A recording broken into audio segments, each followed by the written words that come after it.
On February 2nd, the National Broadcasting Company presented an outstanding radio drama in its regular Dragnet series. Because it carries a message of vital importance to every parent, the story of Claude Jimerson, child killer, serves an additional purpose, however. It is a thought-provoking climax to WWJ's presentation of the series Protect Your Child, which has featured Fran Harris as moderator and has presented some of the nation's most prominent psychiatrists, social workers, and law enforcement agents in serious discussions concerned with the general problem of sex deviation. And at the close of tonight's transcribed program, the governor of Michigan, G. Menon Williams, will relate the progress made by his study commission on sex deviance. But now, Dragnet. Ladies and gentlemen, this program is for you, not your children.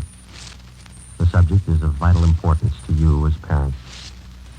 This is the story of a vicious man.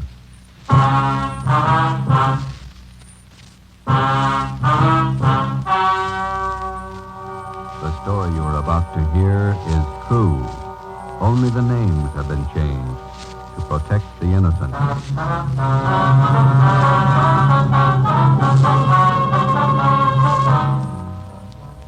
You're a detective sergeant. You're assigned to homicide detail. 2 small girls are reported missing. Somewhere between their homes and a neighborhood grocery store, they dropped from sight. Your job, find them. Dragnet, the documented drama of an actual crime. For the next 30 minutes, in cooperation with the Los Angeles Police Department, you will travel step by step on the side of the law through an actual case from official police files. From beginning to end, from crime to punishment, Dragnet is the story of your police force in action. It was Monday, October 27th. It was cloudy in Los Angeles. We were working a night watch out of homicide detail. My partner's Ben Romero. The boss is Thad Brown, chief detective. My name's Friday. We were on the way out from Central Division. It was 16 minutes past 8 p.m. when we got to South Peoria Street, number 267. Sure gloomy out. Yeah, it's sultry. Looks like we're in for some rain. Yes, sir? Police officers. Is Lieutenant Barker here? Yes, you want to come in? Thank you. This is Sergeant Romero. I'm Sergeant Friday, Central Homicide. How are you? My name's Claude Jimerson. Lieutenant Barker's in here, on the phone now. Hi, Captain. Yeah. I'll let you. Hey, Romero. Friday. How's it going, Lieutenant? That's good. You met Mr. Jimerson? Oh, sure. Sit down, gentlemen. Would you like some coffee? I can have the wife make some. No, thank We you. didn't want to bother the girl's parents any more than we had to. Jimerson here is one of the neighbors. He's been nice enough to let us use his phone. The kids disappeared about 4 this afternoon. Is that right? At 3:45. Got out a local broadcast on him. Here's a missing report. Thank you, Lieutenant. Thelma Griswold, age 11. Barbara Sperry, 7-year-old. You talked to both families. Yeah. About 3:30 this afternoon, Mrs. Griswold sent her daughter to the grocery store down on Sycamore Avenue. It's about 10 blocks from their home. The Sperry girl, a friend of hers, she went with her. Anybody at the store remember seeing them? According to the grocery clerk, they were there about 3:45. Mother gave the kids a note. They bought a loaf of white bread, a half pound of bacon, a dozen onions. Yeah. That's right, Sergeant. I hope nothing's happened to the kids. We've been neighbors to the Griswolds for years. Sperry's, too. Did you notice if the little girls were going in the direction of their home? Yes, they were. The last time I saw them, they were about a block away, heading straight for home. Little Sperry girl had her dog with her. Champ, I think they call him. He's a collie. And he's missing, too. That's right, Joe. Not a trace of the kids or the dog. Juvenile officers from 77th Street have been checking the neighborhood for the past 3 hours. Are the girls in the habit of wandering off like this? Parents say no. It's the first time. Mm-hmm. Well, thanks very much, Mr. Jimerson. Well, not at all, Sergeant. Sure you won't have a cup of coffee? No, thanks. We don't like to bother you, but we may have to check back with you later tonight. Routine questions. If I can help out in any way to find those girls, let me know. Yeah, we'll let you know, Jim. Thanks again. Nice fellow. Yeah, most of the neighbors we've talked to have been the same, anxious to help. Some of them are out with our juvenile officers now trying to dig up a lead on the kids. You check the movie theater and the playgrounds in the neighborhood. Everything, Joe. Those some of your men from juvenile, Lieutenant? Yeah, looks like it. Yeah, Schwartz and Preston. Lieutenant? Yeah, Preston, what you got? Found the kid's dog, Cully. Where? Just above Sanchez Drive, up in the hills. Hope it's no indication. How do you mean? Dog's dead. The collie dog was taken to a veterinarian on Jefferson Boulevard to be examined for cause of death. We put in a call to the office, and a special detail of men was assigned to aid in searching the area where the dog was discovered. We got out an all-points bulletin. The fathers of the missing girls and a dozen neighbors joined in the search. With the aid of flashlights, we started from the end of Sanchez Drive, and as best we could, we covered the ground for almost a full mile back into the Sunset Hills.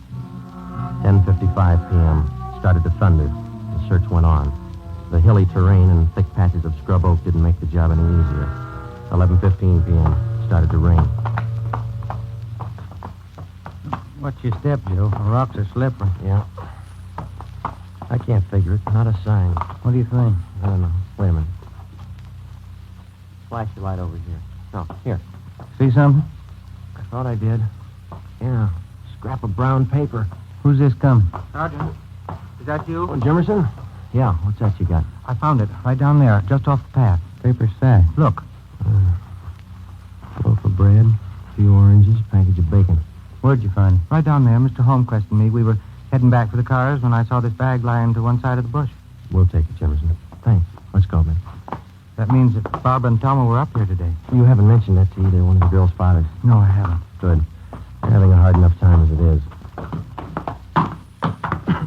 Friday, Dan, see him for a minute? Yeah. Excuse us, Mr. Jimerson. Certainly. Yeah? Schwartz and I checked with the vet who examined the dog. What'd he say? Says the dog was beaten to death. We made another attempt to continue the search of the Sunset Hills area for the two missing girls, but the heavy rain and the darkness made the job impossible. The rain had also destroyed the physical evidence at the spot where we had found the grocery bag. We went back to Jimerson's house and called the office again. Another detail of men was assigned to be on hand to help in the search when it resumed at daylight. Chief of Detectives Thad Brown and Captain Harry Elliott of Homicide were notified of late developments. At 25 minutes past midnight, we started to retrace the steps of the two missing girls from the time they left their homes at 3:30 the afternoon before. We covered every foot of ground along the route which the girls reportedly took on their way to the grocery store. We got the grocery clerk out of bed and interviewed him again. We talked with two elderly ladies in the neighborhood who said that they had seen the missing children between 3 and 4 p.m. the previous afternoon. They could add nothing to what Jimerson had already told us. 3:30 a.m. It was still raining hard. We drove back to South Peoria Street and sat in the car. The lights were still burning in the homes of the missing youngsters, the Griswolds and the Sperrys. Jimerson asked us in for coffee again. This time we accepted. We went in and sat around the kitchen table. Glenn Chandler and Stendhal from Homicide, Lieutenant Barker, Ben, and myself. Jimerson's wife made the coffee. There wasn't much talking.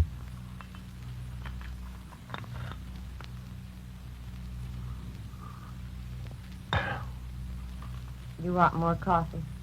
Oh, yeah. Thank you, Miss Jimerson. Thank you. You want some more? No, thanks. It's fine. You want some more coffee? Is that enough, sir? Sure, Lieutenant. Plenty. Go ahead.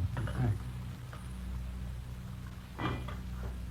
Fill the sugar bowl, will you, Amy? Empty. There isn't any more. You never do things right. I told you to get some at the store today. You told me? Yeah, that's all right, Jimerson. Never use it anyway. Thanks. Never do anything right. All right, Amy, go to bed. She's a little upset. Not feeling too well.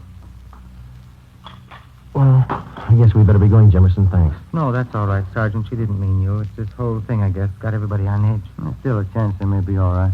How do we explain the bag of groceries we found back in the hills and the dog? If anybody's hurt those kids, we'll take care of him right here in this neighborhood. He'll get what's coming to him. Somebody at your back door. Oh, yes, I'll be. Sergeant Friday here? Yes, he's here. Come on in. Sergeant. Hi, Tom. Hi. What do you got? Mr. Griswold, Joe. Says he'd like to have you come over and talk to him. Figures it'll make his wife feel better, all broken up. Sure. Come on, Ben. We'll be over at the Griswold, Lieutenant. All right. Thank you for the coffee, Jimmy. Not at all. If you get a chance, tell Griswold how sorry everybody is. We'll help all we can. Sure.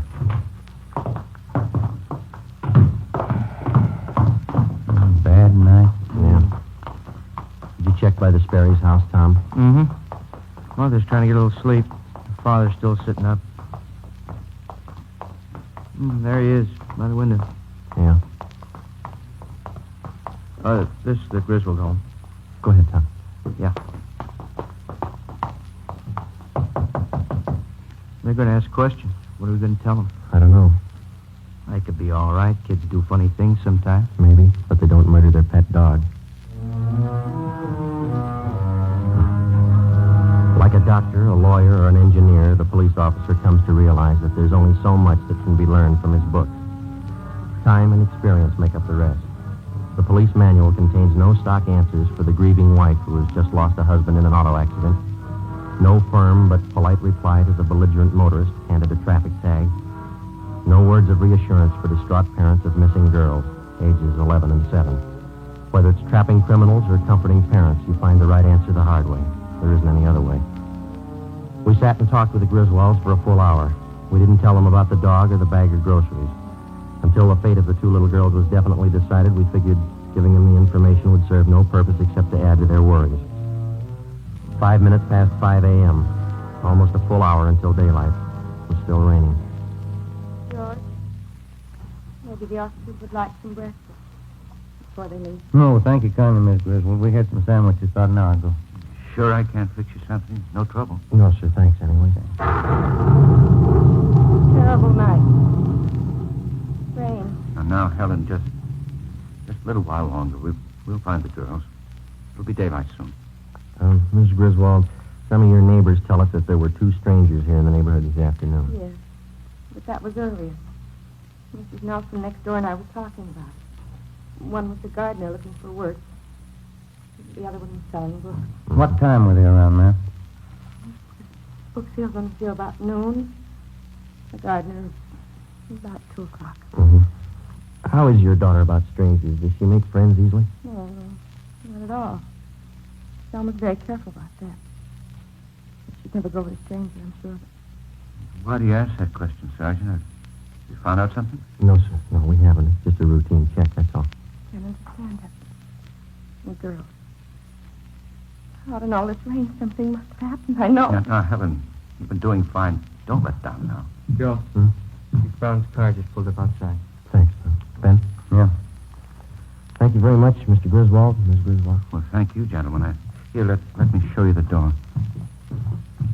We'll meet at the end of Sanchez Drive, Mr. Griswold, about 6 a.m. It should be light enough by then. Oh, all right. Oh, Sergeant, there is a chance, isn't there? The girls are all right. There's a good chance. You try not to worry. Come on, Ben. Practice.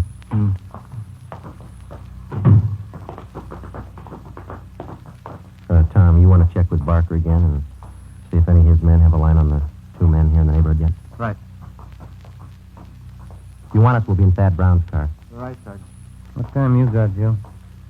20 to 6. It's getting light now. Yeah. Let's get out of this rain. Gentlemen, you look a little wet. I could stand a dry pair of shoes. Still no trace of the kids? You heard about the dog and the bag of groceries. Yeah. Nothing else since then? No. It'll be light in a couple of minutes, and we can start searching the hills again. I ordered up another detail of men to help. They're parked up on Sanchez Drive. Captain Elliott's with them. Good. We can use all the help we can get. That's rough terrain. There's a lot of ground to cover up there. Guess you talked to everybody in the neighborhood. Yeah, parents, too. They help you much? Well, they told us there were two strangers in the neighborhood before the girls disappeared. We're having them checked out. Yeah. Griswold thinks the kids would be safe on that count. Says his daughter's afraid of strangers, never goes near them. Mm-hmm. How much area did you cover in the hills last night? About a full mile, would you say, Ben? Starting from Sanchez Drive, straight back into the brush. It wasn't too thorough. Not enough men, not enough light. Well, you got plenty of both right now. 10 minutes past 6 a.m., Tuesday, October 28th. The search of the Sunset Hills area was resumed. 150 officers spread out over a 2-square-mile area with orders to probe every foot of ground. With them were almost 50 volunteers from the neighborhood. The rain settled to a cold, steady downpour. The mud was ankle deep. 8:30 a.m., no sign of the missing youngsters. 10:30, still no sign. The search went on. A neighborhood restaurant owner sent out 5-gallon jugs of hot coffee for members of the searching party. After 6 continuous hours combing the hill, still no result. Chief Brown, Ben, and I went to the car for a cup of coffee and a cigarette. Got me beat. Those kids wanted off. They had to come in this direction. Well, they couldn't have headed toward town. Somebody would have noticed them, sure. Yeah. No leads at all on that APB you sent out? 2. They both fizzled. Youngsters up in those hills someplace. Gotta be. You two ready? Yeah, let's go. Sure doesn't figure. 2 square miles. We've been over it twice. And go over it again. Find them. Thelma Griswold, age 11. Barbara Sperry, age 7. Tuesday, October 28th, 2 p.m. They were still missing. Another detail of men from Metropolitan Division were dispatched to aid in the hunt. The daily newspapers played the story across the front page. Wire services, bulletins and news across the country. Radio newscasters covered the story at the scene. On South Peoria Street, the 2 mothers sat in their homes and waited. The search went on. It stopped ringing. Did you cover that patch of underbrush over there, Joe? Yeah, watch it. Yeah. I'm tired. Oh, yeah. Let's swing up this way. All right. Anything? No, nothing. All right, come on. Almost 2:30. Yeah. Too much coffee, sour stomach. Me too. You got a cigarette? I'm out. Oh, here. Thanks. Riley! Romero! Come on down! Preston, what do you got? What is it? They found him! They found the kid! Come on. Watch it, Ben. Bad spot here. Yeah, it's slippery.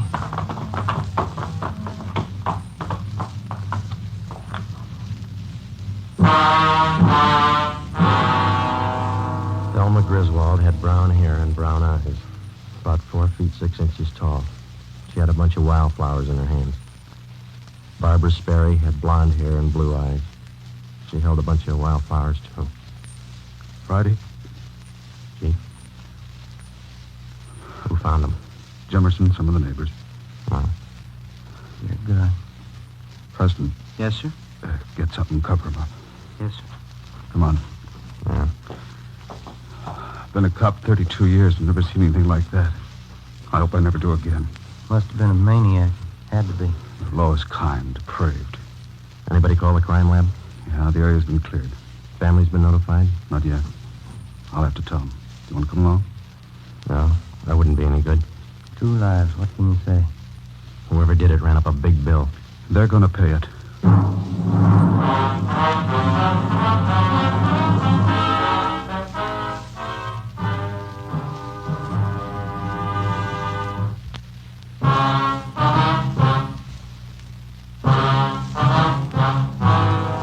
5 minutes after the bodies were discovered, the hunt for the psychopathic killer was underway.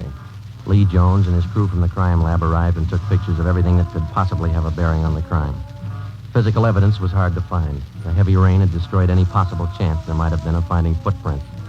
When the crew from the crime lab was finished, the coroner arrived and took the bodies to the county morgue for autopsy.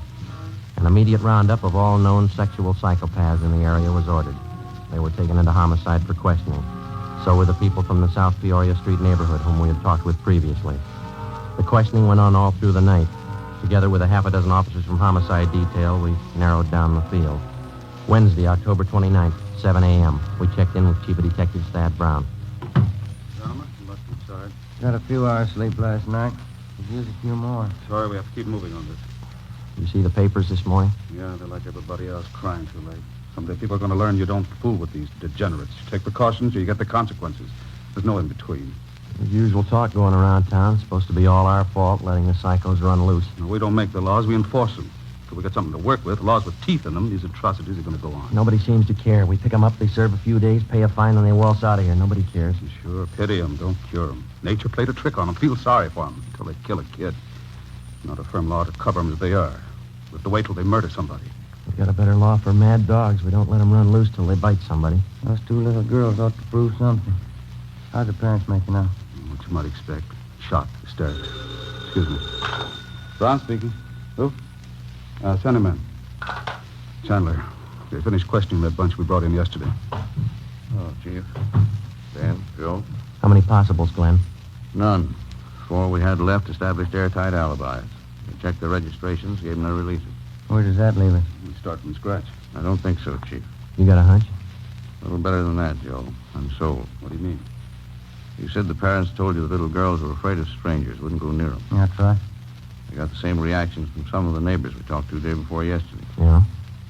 Now we find out that all the known psychos in the area are clear, perfect alibis. Well, you figure the killer couldn't have been a stranger to the little girls. That's right. There were only 2 strangers in the whole neighborhood the day the girls disappeared, the gardener and the salesman. And both of them have been checked and cleared. Mm-hmm. As far as we know, the little girls wouldn't have gone that far up in the hills alone of their own accord, and they wouldn't have gone with a stranger. They had to be lured there and by someone they knew. Any ideas? Could have been one of the neighbors. No, we checked every possible out there, Glenn. We questioned them a half a dozen times. So have I. There's one that might fit. Who's that? Claude Jimerson. Glenn Chandler had been a veteran homicide officer before Ben or I joined the department. He was tall, quiet, and reserved. He had a good reason for everything he did, for everything he thought. The 3 of us sat down and tried to put the pieces together. Number 1, Chandler uncovered a point that Ben and I had missed completely. Jimerson and his wife were not close friends of either the Sperry family or the Griswolds. For a near stranger, he showed an extraordinary interest in the welfare of the children after they disappeared. Number 2, Ben and I discovered that Jimerson's wife had an 8-year-old boy by a previous marriage. The child did not live with them. Mrs. Jimerson told Chandler that her husband had been cruel to the boy. She refused to elaborate. Number 3, Jimerson was the last person to see the children alive. Number 4, the bodies of the children had been well hidden in the underbrush. Jimerson found them. Number 5, Jimerson had bent over backwards to make friends with the investigating officers right from the start. As any veteran officer can tell you, that's not the usual attitude. At 8:30 a.m., Chandler, Ben, and I left the office. We spent the day digging back 15 years into Jimerson's life. We got back to the office just after midnight. Thursday, October 30th, 10 a.m. We checked in. Okay, Joe, all ready. Thanks. Come on, Ben. Yeah.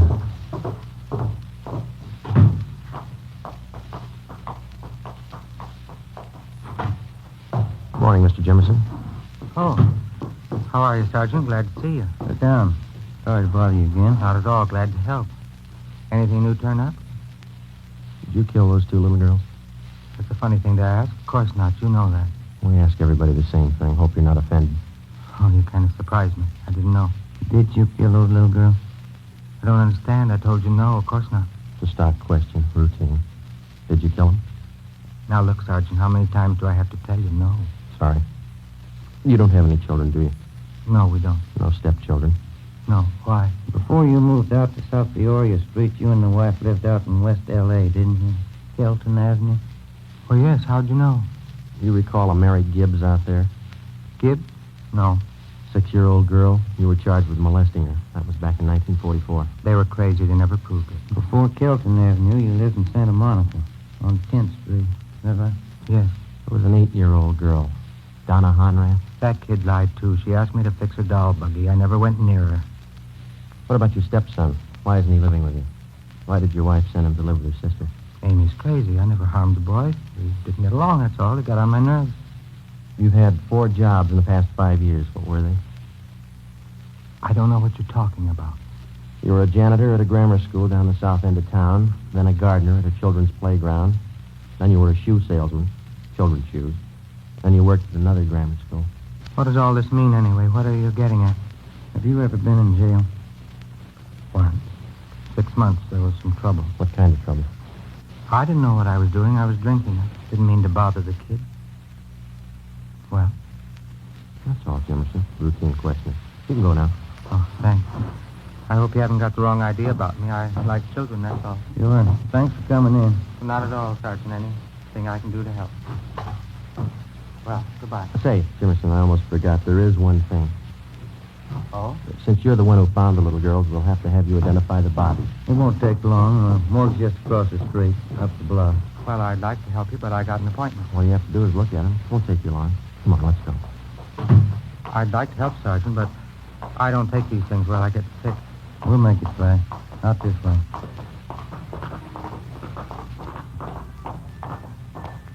Raining again. I'm sorry, Sergeant. I don't think I'd better go. Just identify them, that's all. Won't take a minute. Maybe if we had a drink before we went in. You can have one after. And watch it. There's heavy traffic. Your lights changed. We'll have to wait. I need a drink. I can't go in that place without a drink. You'll be all right. Okay, let's go. Morgue's up this way. I can't look at him. I get sick. Don't make me. Nothing to it. You'll see. Here we are. And then down the driveway. It's a shortcut.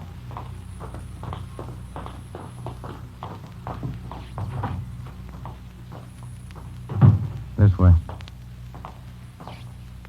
Hi, Joe. Can I help you? Yeah, Archie. Those little girls, Thelma Griswold, Barbara Sperry. Oh, yeah. This way. Please. Right here, Joe. Yeah, Thelma Griswold. Uncover.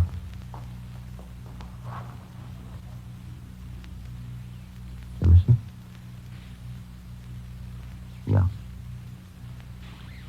Jump.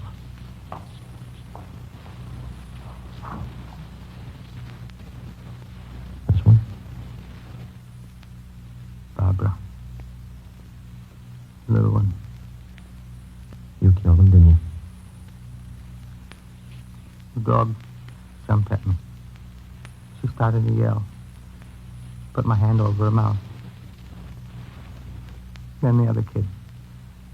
I hit them. Too hard. They cried. Joe? That's all. All right. Huh? Let's go. It wasn't my fault. I like kids. They didn't understand. Neither do I, mister. Come on.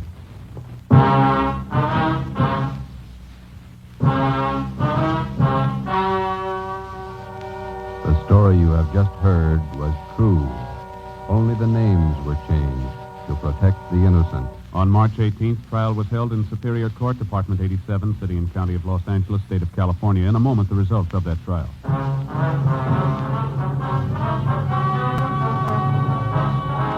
Claude Willis Jimerson was tried and convicted of murder in the first degree. On April 23rd at 10 a.m., he was executed in the lethal gas chamber at the state penitentiary. You have just heard Dragnet, a series of authentic cases from official files. Technical advice for Dragnet comes from the Office of Chief of Police W.A. Wharton. You're tuned for the stars on NBC. Ladies and gentlemen, we now present the Governor of Michigan, G. Menon Williams. Thank you, Fran Harris. The problem of the sex deviate is not a new one, but it has only been recently brought into sharp focus during the last few months by a series of terrible crimes. The discussion which resulted from these crimes has uncovered a double problem. First, the people must be made aware of the ever-present danger of the sex deviate turned criminal. And secondly, we must work out some methods of finding these unbalanced persons and treating them before they commit crimes. The newspapers and the radio, including WWJ and the Detroit News, have taken the initiative on the first problem. Through the excellent series by Alan Schoenfield and other printed articles, the news has helped a great deal to make the public aware of the danger from this type of unbalanced person. Also, out of the public need for information came that excellent radio series, Protect Your Child, an open forum discussion moderated by Fran Harris of WWJ emphasized more clearly the need for parents to inform their children. As you know, I have recently established the Governor's Commission on Sex Deviate, headed by Father Ralph Richards of Saginaw. This commission will deal with both phases of the problem. It includes outstanding psychiatrists, psychologists, social workers, religious leaders, and other qualified citizens. The sex deviate problem is really only one phase of the larger problem of mental illness and the treatment thereof. The Sex Deviate Commission is making a general and thorough study of the problem. It is to make recommendations not only on the phase of public information and education, but also on legislation that may be needed to protect the people against this ever-present danger. Again, I want to take a moment to thank the Detroit News, along with its affiliate radio stations, WWJ, AM, and FM, for the part they have played in creating an informed public opinion on this question. Thank you very much, Governor Williams. Now that this series of programs has done so much to stimulate public interest in the problem which faces every parent, that of the sex deviate, WWJ invites you to listen to a new roundtable series called Family Living. which starts next week Friday at 10:45 in the evening. It will deal with family interests in children, teenage disputes, family arguments, money matters, division of housework, reasons for divorce, home discipline, living with the in-laws, all kind of personality problems. The 101 things that enter into family living. You have just heard the governor of the state of Michigan, G. Menon Williams, reporting on the progress made by his study commission on sex deviance. Governor Williams was introduced by Fran Harris, who served as moderator on a series of forum discussion programs over WWJ, treating the general subject of sex deviation and called Protect Your Child. Also heard on tonight's transcribed program was a rebroadcast of one of the year's outstanding radio dramas, the story of Claude Jimerson, Child Killer, answering many requests because of its important message to every parent. WWJ, the Detroit News, wishes to thank the National Broadcasting Company, Fatima Cigarettes, sponsors of the Dragnet series, the American Federation of Musicians, and the American Federation of Radio Artists for their kind cooperation in permitting the use of Dragnet. Dragnet, based on true stories from the files of the Los Angeles Police Department, is heard regularly over this station at 10:30 Thursday evening. This program has been brought to you in the public interest by WWJ AM and FM, the Detroit News.